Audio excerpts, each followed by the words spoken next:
that's May 2020 and I am taking class 6 Hindi. So in the last class we have started a new chapter, lesson 3 Parivartan. Okay, so we have finished page 16 and we have finished in page 17 the first para, Prerit nahi karenge, right? So this is story about what? About Master Ji, a teacher, right? So he was a government teacher, right? And he got appointed in a village, right?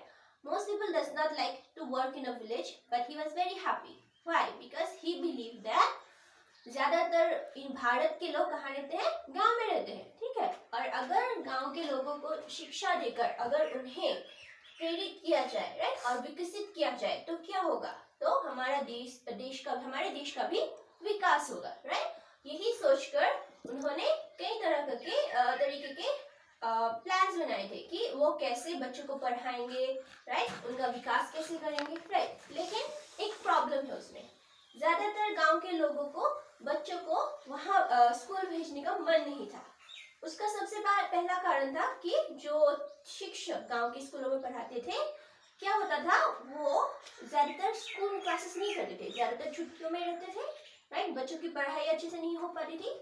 और दूसरा कारण यह है कि गांव के लोग, right, क्योंकि उनके पास ज्यादा पैसा नहीं है, वो गरीब है, उन्हें ज्यादा से ज्यादा आय चाहिए, राइट. और इसीलिए वो क्या करते थे, घर के हर एक सदस्य को काम में भेजते थे, यहाँ तक कि छोटे से छोटे बच्चे को, राइट. अगर वो काम में गए तो स्कूल बन जाएगा, right.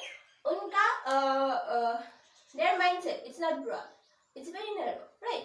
They only think about what to say, how to earn their daily wages instead of thinking about the future, right. और इसीलिए मास्टर जी सोचते थे कि सबसे पहले बच्चों को स्कूल भेजने से पहले सबसे पहला काम होगा इन गांव के लोगों को जो एल्डर्स है, उन्हें पहले समझाना होगा शिक्षा का महत्व. जब वो समझेंगे शिक्षा से क्या लाभ होता है, कैसे विकास होता है, राइट, तभी वो अपने बच्चों को प्रेरित करेंगे स्कूल जाने के लिए, राइट. और यही सोचकर मास्टर जी काम करने लगे, right. So page 17 second paragraph.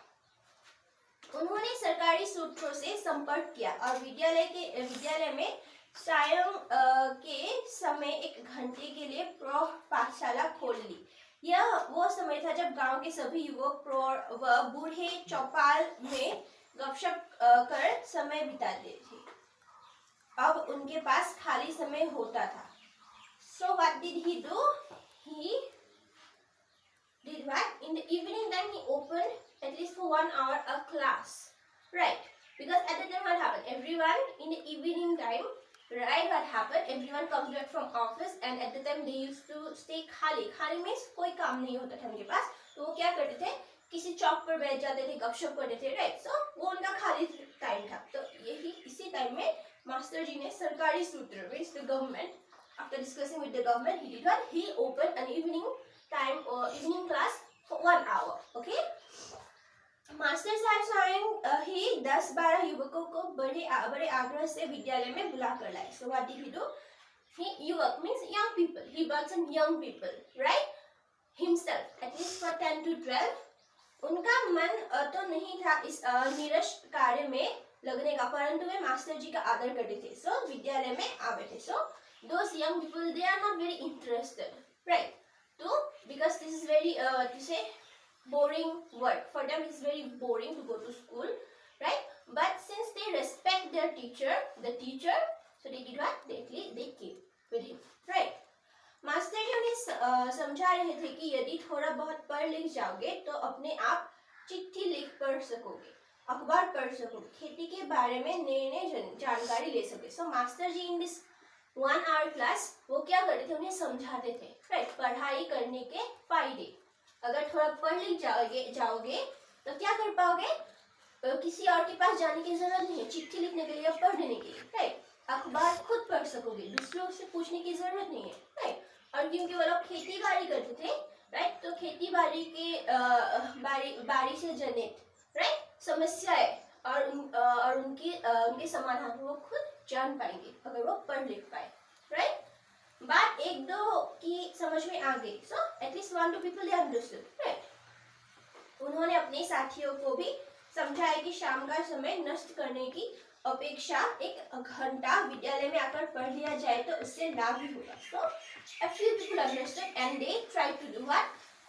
Tried to advise their like their friends or other people that instead of wasting the time in the evening, that they don't do anything except for talking. It's better, right, to learn at least little bit of studies, right, little bit of reading and little bit of writing. So it is better for them.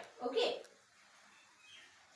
कुछ लाभ चलो थोड़े दिन ऐसा ही करके देखते हैं. कुछ लाभ होगा तो आएंगे, नहीं तो किसी की कोई जोर जबरदस्ती नहीं. साथियों ने कहा. So the friends they said that it's fine, then let's go at least for 1 hour.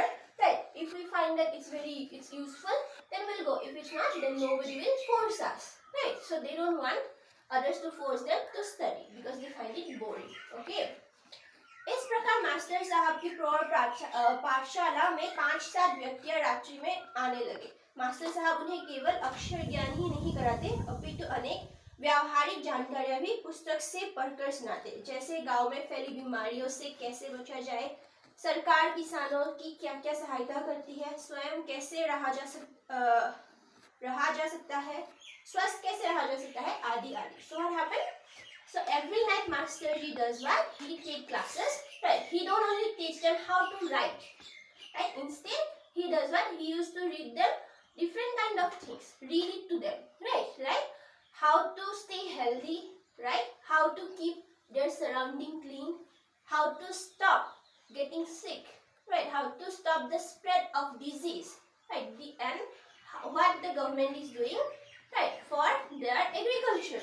Right, what kind of schemes they will get. So he used to read it out to them, right, so that they get interested. Right, it's not about learning how to write, okay, or reading.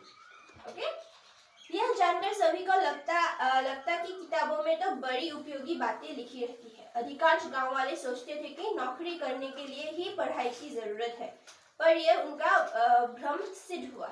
अब वे दूसरों को भी इस ओर प्रोत्साहित करने लगे. धीरे धीरे शिक्षार्थियों की संख्या बढ़ने लगी. अब वे अपने बच्चों को पढ़ाने के भी उतने विरुद्ध न रहे. So what happened?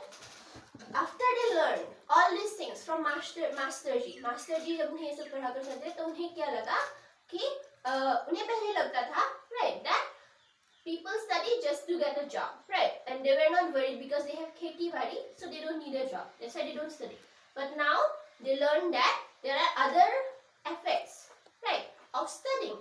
Okay, and that's why they did what? They thought that it is very useful to study, right? And they slowly told other people also to go, right? And they were also not against sending their children to the school. All right. Master साहब गांव की समस्या जानते थे. उन्होंने एक काम और किया. विद्यालय की पढ़ाई के बाद वे 1 घंटा बच्चों को रोके रखते. So what happened? So Master Ji, they knew the problem of the village, right? The problems in the village he knew. That's why what does he do? After the school is over, they used to keep the children in the school. इस घंटे में वे छोटे छोटे ऐसे काम बच्चों से कराते जिससे उन्हें कुछ पैसे भी मिल सके. Right, so he used to do what? He used to make the children do some small work from where they can earn money, right? गांव का बनिया हर सप्ताह शहर का चक्कर लगाता था. उससे उन्होंने रद्दी अखबार मंगवा लिए थे. बच्चे उनके लिफाफे बना देते. बनिया जब शहर जाता तो उन्हें बेच आता. जो पैसे आते अपने अपने काम के हिसाब से सभी बच्चों को लागत निकाल कर दे दिए जाते. So what happened? रद्दी बनिया इज लाइक अखबार वाला, राइट, जो रद्दी बेचता है, जो लेने आता है पेपर वाला, पुराना पेपर, दैट इज रद्दी वाला, right. So he used to do what? He used to keep. Master ji वो इन पुराने अखबारों को क्या रख लेते थे और इन बच्चों से लिफाफे, एनवेलप बनवाते थे, राइट. और जब ये रद्दी वाला फिर से शहर जाता था तो क्या करता था? इन लिफाफों को लेकर जाता था, राइट, वो बेचता था और बेचने के बाद जो पैसे मिलते थे, राइट, वो सब बच्चों को जिन्होंने ये बनाया है उनको दे देती थी, राइट. और इससे क्या होगा? बच्चों को पैसे भी मिल जाएंगे, राइट, उन्हें काम की चिंता नहीं होगी, राइट, और वो उसके साथ साथ पढ़ाई भी कर सकेंगे, right. Okay, so will finish till this page. The next will do in the next class.